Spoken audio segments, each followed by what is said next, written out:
नमस्कार दोस्तों, आपका स्वागत है Rishu part two success channel पर।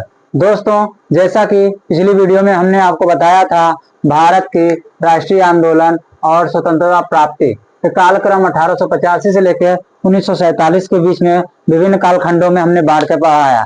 दोस्तों, हमने देखा था आपको प्रथम चरण में हमने देखा था 1885 से कालखंड था 1885 से 1905 तक का, और द्वितीय चरण में देखे थे 1905 से 1919 तक। दोस्तों, प्रथम चरण में हमने देखा था कि इस वीडियो में मैंने बताया था कैसे भारतीय राष्ट्रीय कांग्रेस की स्थापना होती है और यहाँ पे प्रभाव किसका हुआ करता था, उदारवादी नेताओं का।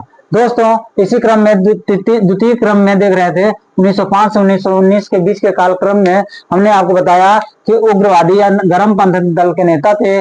बंगाल विभाजन की घटना काल घटी हुई थी, मुस्लिम लीग की स्थापना हुई, कांग्रेस का सूरत अधिवेशन होता है जिसमें कांग्रेस का विभाजन होता है, लखनऊ पैक्ट होता है जिसमें कांग्रेस और मुस्लिम लीग के क्या होता समझौता होता है, और यहाँ पे होता है होम रूल लीग की स्थापना।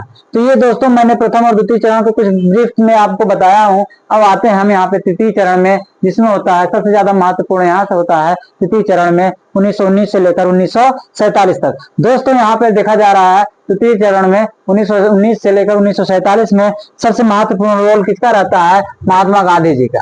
गांधी जी के बारे में अब यहाँ पे द्वितीय चरण में अगर हमारे महात्मा गांधी जी का यहाँ पे उनका योगदान, उनका सहयोग अगर नहीं यहाँ पे चर्चा की जाती है तो उनके साथ नाइंसाफी होगी, क्योंकि इन्होंने इतना महत्वपूर्ण रोल प्ले किया हमारी आजादी में, कहने को नहीं। दोस्तों, हम देखते हैं अब गांधी जी के बारे में एक संक्षिप्त में ब्रीफ में आपको अच्छा खासा आपको जानकारी देते हैं। दोस्तों, हम देख रहे हैं महात्मा गांधी जी का जन्म जो होता है 1869 में होता है, पोरबंदर नामक जिला में होता है। इनकी शादी 13 वर्ष की उम्र में ही कस्तूरबा से कर दी जाती है। दोस्तों, ये था इनके व्यक्तिगत जीवन के बारे में। अब दोस्तों, यहाँ पे देख रहे हैं 1893 में गुजराती व्यापारी थे, एक उनका क्या नाम था, दादा अब्दुल्ला। इनका केस लड़ने के लिए Mahatma Gandhi ji Durban, south Africa के डरबन में जाते हैं। दोस्तों, उनका केस वहां पे लड़ा जाता है। उसके बाद वहां से उसी क्रम में आगे इनका प्रैक्टिस वहां चालू रहता है। 1915 में क्या काम करते हैं, वहां से वापस आते हैं, कहां से, दक्षिण अफ्रीका से वापस आते हैं यहाँ पे।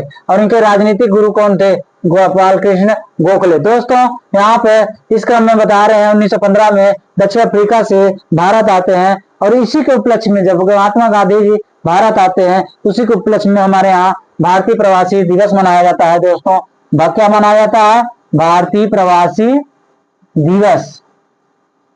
कब, किसके वापसी के उपलक्ष्य में, महात्मा गांधी जी के आने के उपलक्ष्य में। अब इसमें देख रहे हैं दोस्तों, यहाँ पे महात्मा गांधी जी को कैसर हिंद की उपाधि दी थी, कौन दिया था, अंग्रेजों ने दिया था, ब्रिटिश सरकार ने दी थी। कब दी थी, जब 1914 के बाद प्रथम विश्व युद्ध हो रहा था, उस समय यहाँ पे महात्मा गांधी जी को अंग्रेज सरकार ने इनको क्या देती है, एक तमगा देती है, कैसर ए हिंद की। और दोस्तों, हम देख रहे हैं यहाँ से इनको ये भी पूछा जाता है कौन से स्टेशन पर महात्मा गांधी जी को धक्का से, रेलगाड़ी से या ट्रेन से इनको गिरा दिया गया था। हम यहाँ पे देख रहे हैं मेरिट्सबर्ग नाम के स्टेशन से। अब मेरिट्सबर्ग ट्रेन जा कहाँ से रही थी, डरबन से प्रिटोरिया जा रही थी। दोस्तों, डरबन से प्रिटोरिया जा रही थी ट्रेन का यहाँ पे एक रेलवे स्टेशन पड़ता है मेरिट्सबर्ग, जिन्हें यहाँ पे रंग भेद के विवाद में इनको क्या कर दिया जाता है, बाहर उतार दिया जाता है।